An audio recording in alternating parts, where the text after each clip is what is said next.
Aunt Qiu, Aunt Justice, Qiu Zhong was from Shaanxi, and he had forgotten which prefecture and county he was from. One year, he was captured by bandits during a time of war.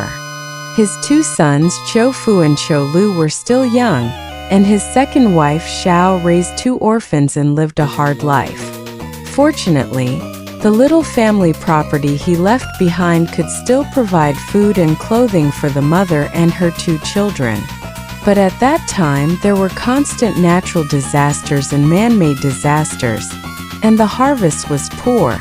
In addition, the wealthy families in the village took advantage of their power to bully people, making the orphans and widows unable to secure food and clothing, and suffering. Qiu Zhong had an uncle named Qiu Shanglian, who tried to annex Qiu Zhong's property and repeatedly persuaded Xiao to remarry, but Xiao refused. Qiu Shanglian secretly sold her to a wealthy family, trying to force her away. After Qiu Shanglian made a deal with the wealthy family, Xiao was still kept in the dark, and no one else knew about the conspiracy. There was a man named Wei Ming in the same village. He was cunning and treacherous. He had been at odds with his enemy for many years and wanted to spread rumors and slander him. Because Xiao was a widow at home, Wei Ming spread rumors everywhere to ruin Xiao's reputation in order to insult and slander his enemy. These rumors happened to be heard by the wealthy family. They hated Xiao's infidelity and told Qiu Shanglian that they were unwilling to buy Xiao again. As time went on, Qiu Shanglian's conspiracy and the rumors outside reached Xiao's ears. Xiao was indignant and cried every day. Gradually, her limbs became uncomfortable and she fell ill. At that time, Qiu Fu was only 16 years old. There was no one in the family to mend clothes, so they hurriedly married Qiu Fu a wife. The new wife's surname was Jiang. She was the daughter of the scholar Jiang Qizhan. She was virtuous and capable.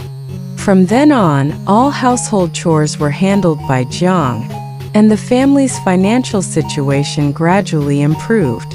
Qiu Lu was asked to worship the teacher and start studying.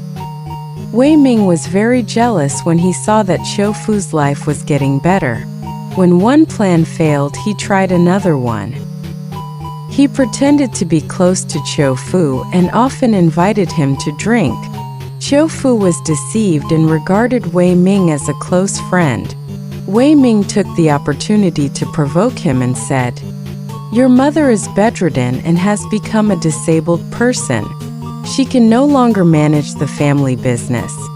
Your brother is sitting around eating idle meals and doing nothing. You two virtuous couples are working like slaves for others all day long. Besides, it will cost a lot to marry a wife for your brother in the future. I think for you, it is better to separate the family early, so that your brother will be poor and you will be rich." Qiu Fu went home and discussed with his wife about separating from his brother, but was scolded by Jiang.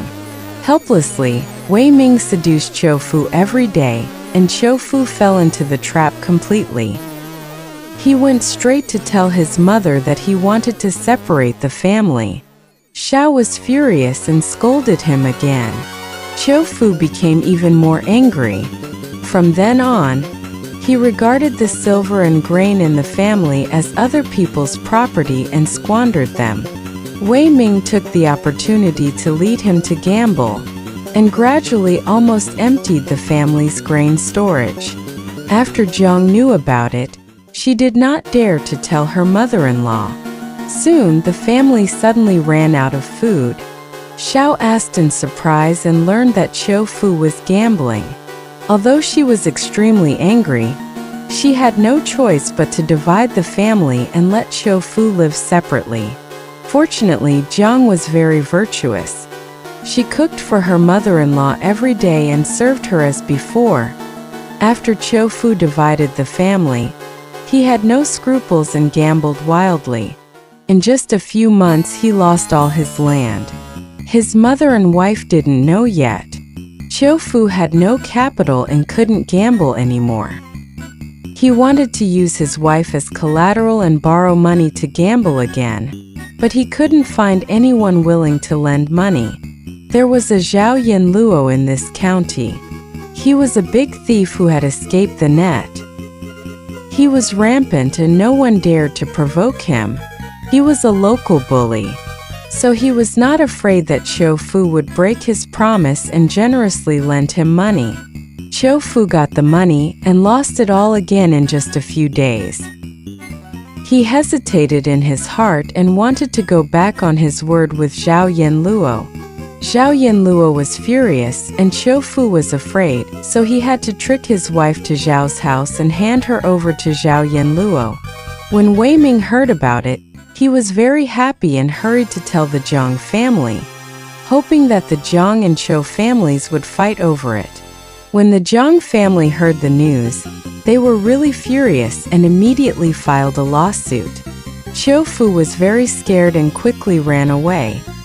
After Zhang was deceived by her husband to Zhao Yanluo's house, she realized that she had been sold by her husband. She felt so pierced by thousands of arrows that she wanted to commit suicide. Zhao Yanluo tried to comfort her at first, but Zhang refused to listen. Zhao Yanluo threatened her again, and Zhang simply cursed. Zhao Yanluo was furious and beat Zhang with a whip, but she still refused to obey. Taking advantage of the situation, Zhang pulled out the hairpin on her head and stabbed it straight into her throat. When everyone rushed to rescue her, the hairpin had penetrated her throat and blood gushed out. Zhao Yanluo hurriedly wrapped her neck with cloth, hoping to slowly persuade her to obey him in the future. The next day, the government's arrest warrant arrived, and they wanted to arrest Zhao Yanluo for a joint trial. Zhao Yanluo didn't care and rushed to the county government office. The county magistrate found that Zhang had a serious injury on her neck, so he ordered the Yamen runners to pull Zhao Yanluo down and beat him.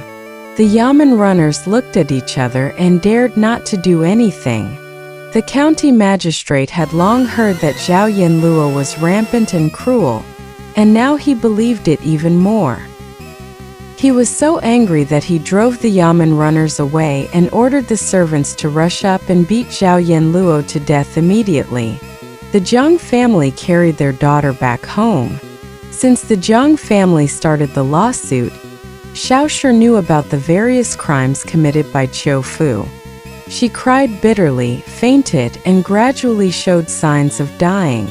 Qiu Lu was only 15 years old that year, alone and without support. Previously, Qiu Zhong's ex-wife gave birth to a daughter, called Auntie, who married to a distant county. She had a strong temperament.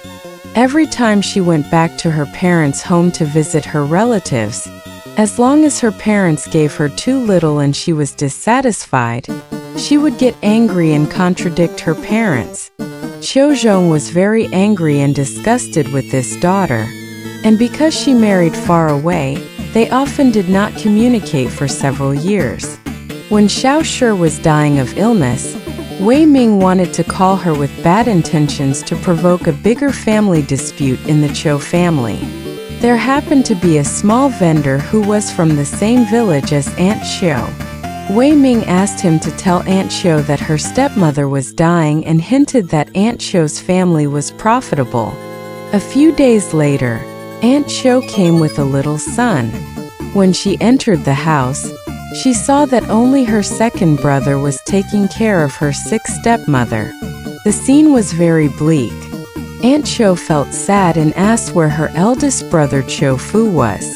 Qiu Lu told her everything about the changes in the family. Aunt Qiu was so angry that she couldn't say a word.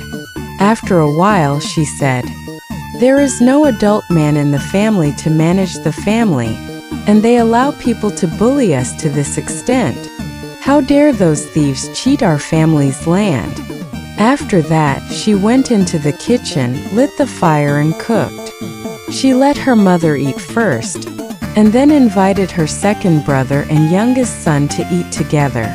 After eating, She left the house angrily and went straight to the county government to file a complaint, accusing those gamblers of luring Qiufu to gamble and cheating all the family property. When the gamblers heard about this, they were all scared and pooled money together to bribe the old lady to withdraw the lawsuit. The old lady accepted the money and continued to sue. The county magistrate arrested several gamblers and brought them to the county government office and beat them with a stick to end the matter. He did not ask about the land. The old lady was indignant and took her son to the county to sue. The county magistrate hated gambling the most. In addition, the old lady tried her best to tell the pain and hardship of the orphan and the sick mother, as well as the various situations in which the gamblers cheated the land. She spoke passionately and cried.